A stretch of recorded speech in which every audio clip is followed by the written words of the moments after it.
একে তো ভারত জুড়ে বিভিন্ন কন্টেন্ট ক্রিয়েটরদের মোস্তাফিজকে ঘিরে টার্গেটেড হেইট ক্যাম্পেইন, সঙ্গে দেশটার রাজনীতিবিদদের বেফাঁস মন্তব্য, সব মিলিয়ে বাংলাদেশের কাটার মাস্টারের আইপিএল খেলার অনিশ্চিত ভবিষ্যতের পূর্বাভাস আগেই ছিল। এবার যেন সেই অনিশ্চয়তার পাতায় পড়ল সিলমোহর।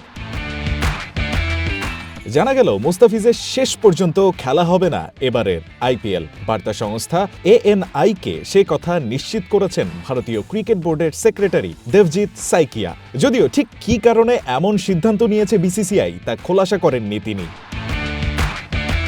শুধু তাই না, মুস্তাফিজের বদলে শাহরুখ খানের দল চাইলে ওদের অন্য ক্রিকেটার দলে টানারও অনুমতি দেবে বিসিসিআই। সাম্প্রতিক পরিস্থিতির কারণে বিসিসিআই কলকাতা নাইট রাইডার্সকে তাদের স্কোয়াড থেকে বাংলাদেশের মুস্তাফিজুর রহমানকে ছেড়ে দিতে নির্দেশ দিয়েছে। পাশাপাশি কেকেআর চাইলে তার পরিবর্তে অন্য খেলোয়াড় নেয়ার অনুমতিও দেবে বোর্ড। এবছর ফেব্রুয়ারিতে ভারত ও শ্রীলঙ্কাতে বসবে টি-20 বিশ্বকাপের আসর। তার আগে মুস্তাফিজকে ঘিরে দেশটির ক্রিকেট বোর্ডের এমন সিদ্ধান্ত নিঃসন্দেহে হতাশ করবে বাংলাদেশের ক্রিকেট ফ্যানদের। একই সঙ্গে প্রশ্ন তুলে দিচ্ছে বিশ্বকাপের আগে ভারত বাংলাদেশের ক্রিকেটারদের জন্য কতটুকু নিরাপদ সে বিষয়টা নিয়েও। এমনকি বিশ্বকাপ কভার করতে যাওয়া সংবাদকর্মী কিংবা টাইগারদের খেলা দেখতে মাঠে যাওয়া ফ্যানরাই বা কতটা নিরাপদ থাকবেন ভারতে, সেটা নিয়েও রয়েছে যথেষ্ট সন্দেহের জায়গা।